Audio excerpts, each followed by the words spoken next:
Welcome back. We'll just take a look at the stats coming from the game between Leicester City and Sevilla. Now, Leicester's victory means England now have 8 different teams that have reached the quarterfinals of the UEFA Champions League, more than any other one. So that's the record. They just made that last night. And also, they became the first English side to actually defeat Spanish opposition. The last club that did it was Chelsea, and that was against Barcelona, and that was in 2005. Also in that particular game, Leicester are the first team to miss a penalty in each of the Champions League knockout rounds since Bayern Munich against Arsenal. That was 2013 and 2014 season. That's for Sevilla. For them to have been able to miss that, not a good one. Then for Schmeichel, he saved both of his penalties in the Champions League this season, one in each against Sevilla. You say actually made something. Yeah, definitely played a crucial role in seeing Leicester advance to the quarterfinals. Yeah, a good one.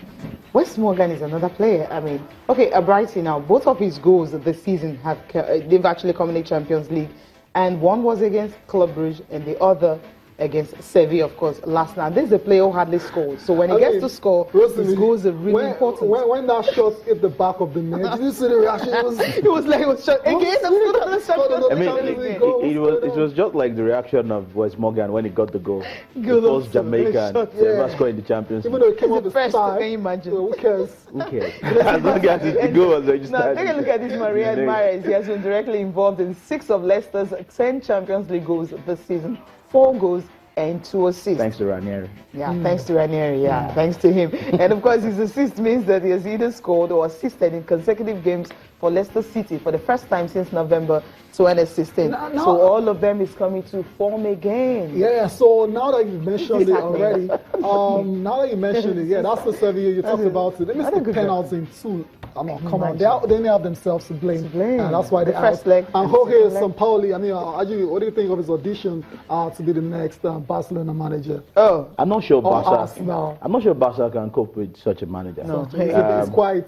I mean, you can't win first leg. It's too dramatic. It's too aggressive. He was sent up as well again, right? Yeah, and you don't see Barca, part of their policy part of their tradition does not allow such a coach to fit in and settle down well. We saw a case of Tata Martino, which was more like an experiment. The man struggled all through his one season, with Barcelona, and just had to leave. I can't cope with you guys. And Sampaoli might probably be shooting himself in the foot.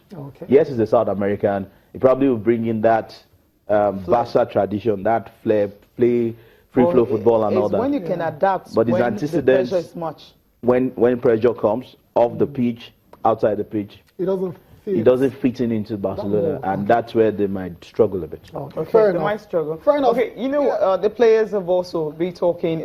They went on Twitter last night and they were talking about how good it was from Wes Morgan to Danny Simpson. All of them talking about the game last night. Danny Simpson says it's a quarterfinals of the Champions League. What a feeling! Well done, everyone. Tonight the atmosphere was amazing.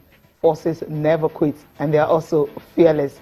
Now, this one from their official Twitter handle. They said that feeling when you reach the Champions League quarterfinals and look at the celebration and the smiles coming from the players. Wow. Now, it just epitomized what last night was for Leicester City. Now, Christian first this one said no words needed, and when you don't know words are needed, it's when you see the celebration right there.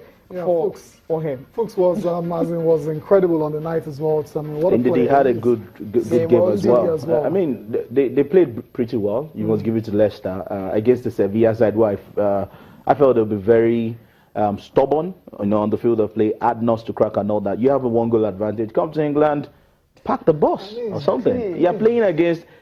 I'm sure a bit of complacency actually sets in for Sevilla. Like these Leicester boys. They've been struggling almost all season. Why can't you go to England and get something? They actually kept them in the game in the first leg. Yeah. You know how many saves he made and all that. So I think they got complacent at some point, and that had come back to haunt them. They have themselves to blame. Definitely. But give credit to Leicester City. They were good. Yes, against 6. I mean, they're helping the run in the quarterfinals with 6 former winners. that will be a tough one. I don't know if the Cinderella run can continue all the way to Cardiff. Don't want to face them. That's what Buffon was saying. Everybody wants to play. In your minds, they'd rather play Leicester. I mean, we would rather play Leicester than play. Was it 2000 or 2001? We saw Leeds United also coming from nowhere, all the way to the semi-finals. Okay, you're thinking. All right, listen to Greg Shakespeare. He's been talking about the game and how the players actually came on, and also maybe the sacking of, Claudio Ranieri. They know that they had to fight, and they started fighting. It will be memorable for everybody at the football club, myself included. But I think the supporters who got behind us from the first minute, especially the players who I thought was outstanding tonight, but everybody associated with the football club can be proud of that performance. And I think we showed that from the first minute. I think we set our stall out really well from the first minute. That was the game plan, to try and press high up, try and make it as uncomfortable as we can for Seville. We didn't want them playing their passing game. Claudio will always be fondly remembered by everyone at this football club for what he had achieved and helped us achieve as a football club. Of course, the performance in the first leg when Claudio was in charge, that gave us the springboard for the result tonight. The first win against Liverpool, you could see the confidence. Then in the whole game, I think it was very, very important to get onto the winning streak, because when you lose, players will lose confidence, and we needed to get back to winning ways as soon as possible. They needed that confidence, and they're back to winning ways. 3 on the bounce. We'll see what's going to happen from here. I mean, they're looking really good. Basically use that presser to pay tribute to Claudio Ranieri. Yeah, he played the first leg.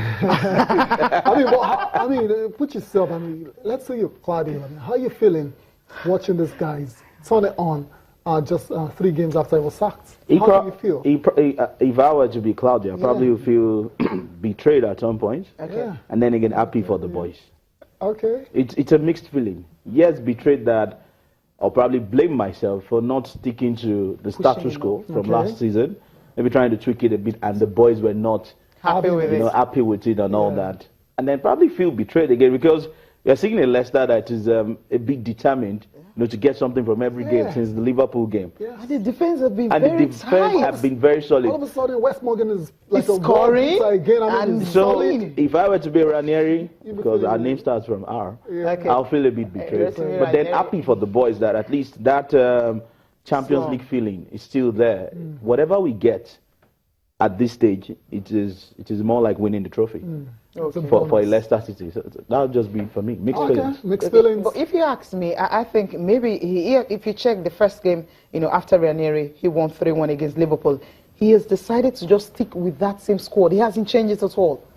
It's just there. That's probably what... Musa hasn't played since last time. Kazaki is the one that's starting. Then Slimani comes in and all that. You can actually, you just know their first 11 right now.